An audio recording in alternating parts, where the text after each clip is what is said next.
Hello everyone, I am Raut sir. Welcome to our YouTube channel.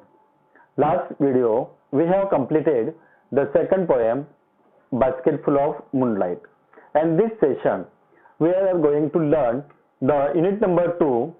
The poem is here, You Start Dying Slowly, written by Pablo Neruda. And now in this session I am going to explain the warming up activities, explanation of the poem in Marathi language, and appreciation of the poem. Let us start the poem. Pause this video till the end to get some tips about the board examination. Now, firstly, we see the warming up activities. Just glance, because it is fully depends on your personal opinions. First is here, assuming A, B, C, D as speakers ask the assigned questions in your group and discuss. Here given the first is, if you do not study well, what will happen? Then here answer is very different because of it is a personal answers. If you do not study well, what will happen? I will not pass. I will not get the good marks in the exam. And second, if you wake up late on a working days, then we not reach at the our particular place in time. Then third, if you do not exercise regularly, what will happen?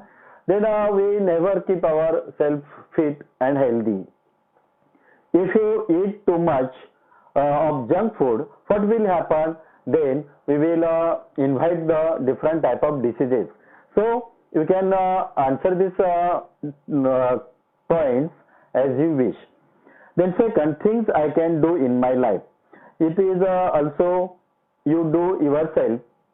या जे warming up ॲक्टिव्हिटीचे जे काही महत्त्वाचे मुद्दे आहेत ते तुम्ही त्याचे स्क्रीनशॉट काढू शकता किंवा डिस्क्रिप्शन बॉक्समध्ये वाचू शकता. आपण इथे फक्त जे काही महत्त्वाचं मला वाटतंय परीक्षेच्या दृष्टिकोनातून तेवढंच इथे डिस्कस करणार आहोत. तर इथे एक वेब दिलेली आहे आणि वेब ही परीक्षेच्या दृष्टिकोनातून महत्त्वाची आहे की माय विश. तर इथे ऑलरेडी एक ऑप्शन दिलेला आहे की ट्रॅव्हल इन स्पेस. मग आपण दुसरं इथे असंही लिहू शकतो की divine into the deep ocean किंवा प्ले इन द ऑलिम्पिक्स किंवा वॉक इन द डेझर्ट. म्हणजे इथे हेच आलं पाहिजे असं नाहीये, तर तुम्ही तुमच्या मनाने इथे लिहू शकता. Then now we are start explanation. The title is here, you start dying slowly. आता इथे यू स्टार्ट, यू हा जे आलेला आहे करता, जे प्रोनाउन आलेला आहे हे एकट्यासाठी नाहीये, एक वचनासाठी नाही, तर ते आपल्या सर्वांसाठी आहे. तर या टायटलचा अर्थ असा होतो की आणि आपण हळूहळू संपून जाऊ. म्हणजे डाईंग स्लोली इथे मरून जाऊ असा अर्थ न घेता की हळूहळू आपण संपून जाऊ.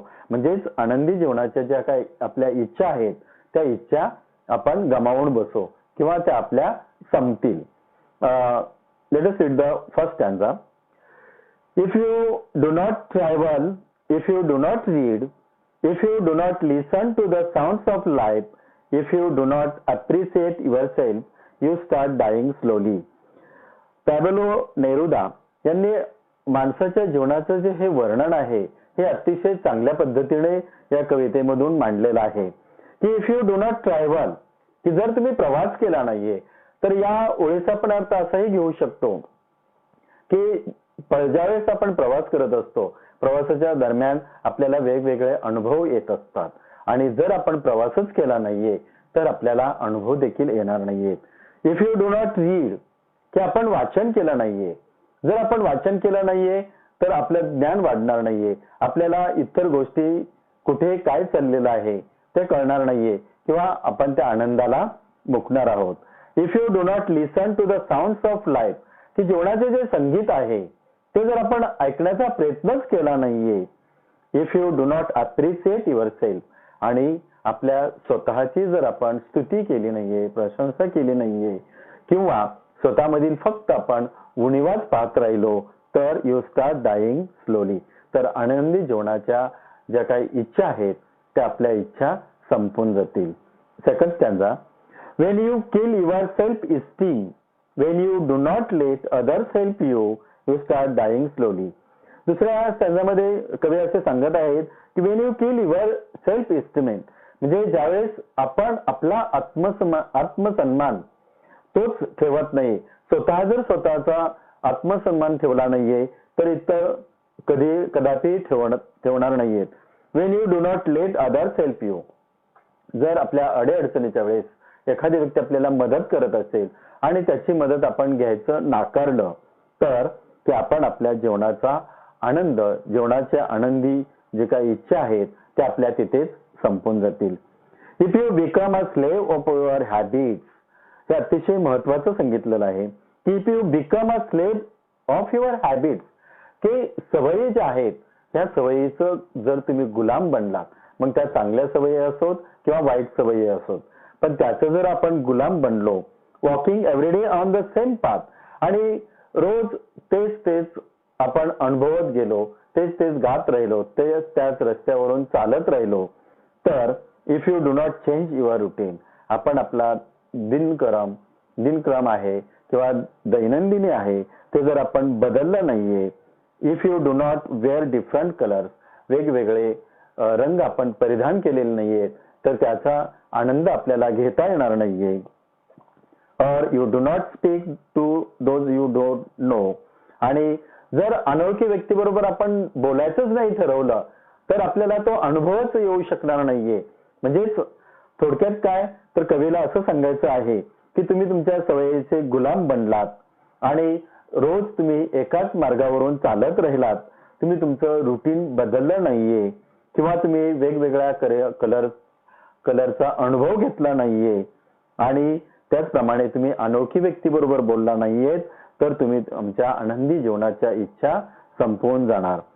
If you avoid to feel fashion and their turbulent emotion, तर इथे टर्ब्युलंटचा अर्थ आलेला आहे की अनस्टेडी, अस्थिर, की जर आपण आपल्या भावना दाबून टाकल्या, आपण त्या व्यक्त केल्या नाहीयेत, तर those which make your eyes glisten and your heart beat fast, आणि आपल्या ज्या भावना आहेत आपल्या त्या क्षणार्धात, म्हणजे एनी मोमेंट आपण त्या जर अनुभवल्या नाहीयेत, आपल्या हृदयाचे ठोके वाढणार नाहीयेत, वाढवले नाहीयेत, तो अनुभव आपल्याला येऊ शकणार नाहीये.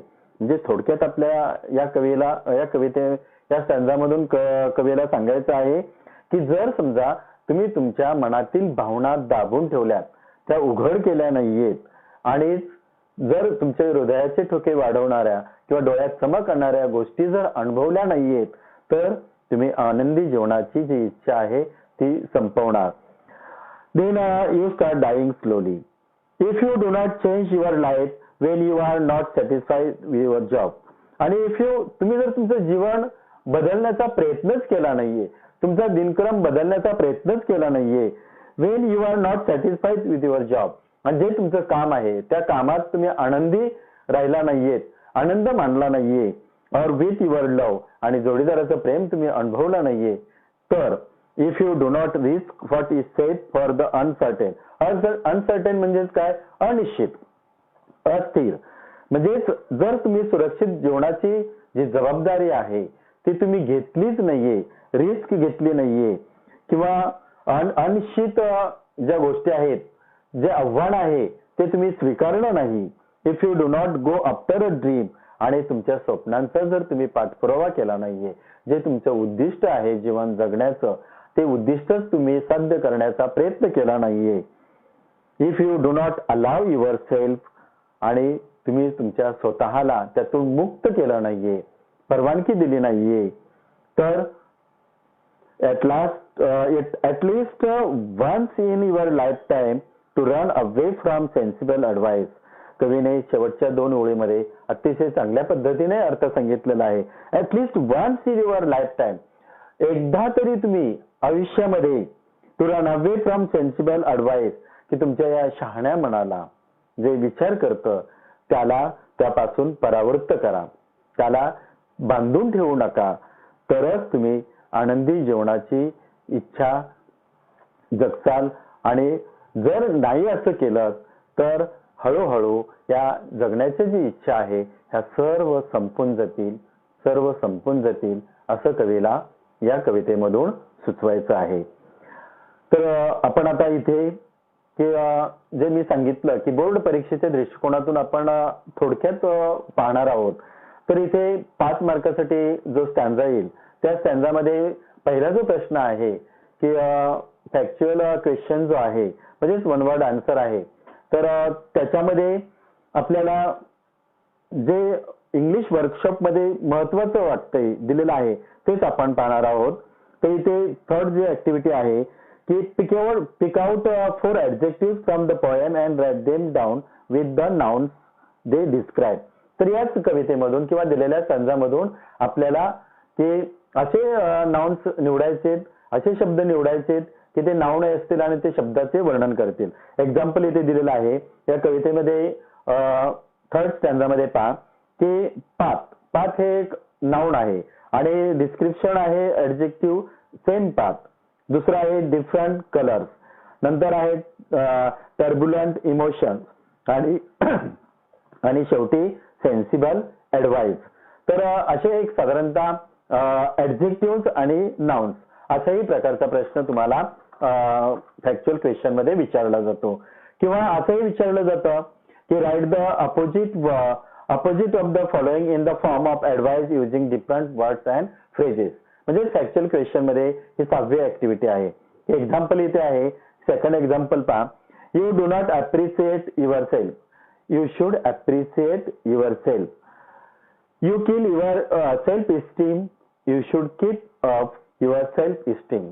हे जरी मी तुम्हाला अतिशय म्हणजे जलद सांगत असेल, फास्ट सांगत असेल तरी याचे तुम्ही नंतर स्क्रीनशॉट घेऊ शकता किंवा डिस्क्रिप्शन बॉक्स मध्ये ते रीड करू शकता. तर याच्यानंतर 9वी ऍक्टिव्हिटी दिलेली आहे की everyone needs inspiration to move ahead or make progress in our life. There are some things which inspire us to live better. What are the things? There are so many things to inspire us. And what are the things? इथे मी सांगितलेले आहेत पहा. शक्य असेल तर लिहून घ्या. Stories आहे, ड्रीम्स आहे, आयडल्स आहे, गोल्स आहेत, लव आणि फेथ. त्याचप्रमाणे 10वी ऍक्टिव्हिटी जी आहे तीही इथे 2 मार्कासाठी विचारली जाऊ शकते की कॉम्प्लेक्स क्वेश्चन्स मध्ये की इथे वेग डायग्राम दिलेली आहे. तर वेग डायग्रामचा मी थोडक्यात वाचून दाखवतो. ते तुम्ही त्याचा स्क्रीनशॉट काढू शकता किंवा डिस्क्रिप्शन बॉक्स मध्ये वाचू शकता. की पहिला आहे की टर्ब्युलंट म्हणजे इथे त्यांनी दिलेलं आहे की स्ट्रॉंग. मग इथे टाइम कन्फ्युजिंग आहे किंवा रफ इमोशन्स आहेत किंवा सी वेव्हज आहेत किंवा त्याऐवजी तुम्ही व्हायलंट लिहू शकता, वेदर लिहू शकता किंवा रेगिंग असंही लिहू शकता. आता ग्लिस्टनिंग यात आहे की ड्यू ड्रॉप्स. त्याच्याऐवजी तुम्ही शाईन सुद्धा लिहू शकता. Glow tears, glass sparkle, glitter किंवा स्नो. म्हणजे इथे दिलेल्यापैकी तुम्ही एक निवडू शकता. त्याचप्रमाणे थर्ड वेब डायग्राम आहे की सेन्सिबल. की सेन्सिबलचा आयडिया आहे, प्रॅक्टिकल आहे, बिहेवियर आहे, रिअलिस्टिक, पीपल, थॉटफुल किंवा लॉजिकल आहे. त्याचप्रमाणे ऍडवाइस म्हणजे ते तुम्ही तुमच्या पद्धतीने लिहू शकता. तर आपण आता थोडक्यात जे थर्ड आहे की पोएटिक डिव्हाइसेस. तर इथे रायमिंग वर्ड्स, रायमिंग स्कीम विचारली जाईल परंतु ही फ्री वर्स पोएम आहे. तर इथे आपण असं उत्तर लिहू शकतो की this poem has no rhyme scheme so it is a free verse poem. आणि फिगर ऑफ स्पीच आहे ते सुद्धा इथे दिलेलं आहे. म्हणजेच काय थोडक्यात की ज्यावेळेस आपण अप्रिशिएशन करत असतो ते अप्रिशिएशन करताना तुम्हाला टायटल लिहायचंय, कवीचं नाव लिहायचंय, त्याच्यानंतर फिगर ऑफ स्पीच लिहायचंय. तर या कवितेमध्ये फिगर ऑफ स्पीच आहे रिपिटेशन, मेटाफॉर आणि त्याचप्रमाणे तुम्हाला सेंट्रल आयडिया. सेंट्रल आयडिया ही महत्वाची आहे कारण ते तुम्हाला 2 मार्कासाठी विचारले जातं की ज्यावेळेस तुम्ही सेंट्रल आयडिया लिहिणार त्यावेळेस या स्टँजामधील कवितेमधील महत्वाचे मुद्दे आले पाहिजेत की जेणेकरून तुम्हाला 2 पैकी 2 मार्क मिळतील. तर साधारणपणे महत्वाचे मुद्दे असे आहेत की to do new things every day. कवीला सांगायचं या कवितेमधून to do new things every day, avoid the negative thoughts and always be positive. त्याचप्रमाणे enjoy each and every moment, trust your self and love for you. म्हणजे हे जे काय मुद्दे आहेत हे मुद्दे तुमच्या सेंट्रल आयडियामध्ये आले पाहिजेत. त्याचप्रमाणे विद्यार्थ्यांनो की जर समजा तुम्ही ह्या कवितेचा पूर्णपणे व्यवस्थित समजावून घेऊन अभ्यास केला तर परीक्षेच्या दृष्टिकोनातून अतिशय जे काय महत्त्वाचं आहे ते तुम्हाला मी इथे डिस्क्रिप्शन बॉक्समध्ये देत आहे. तर त्याचा तुम्ही अभ्यास करा आणि त्याचबरोबर बिनधास्तपणे या कवितेचे जे काही प्रश्न असतील ते प्रश्न सोडवण्याचा प्रयत्न करा. If you understand this poem clearly then press the like button. Any suggestions and any difficulties, comment below. Then share this video with everyone. Make sure you subscribe our channel and press bell icon to get notification of next videos. Okay, thank you.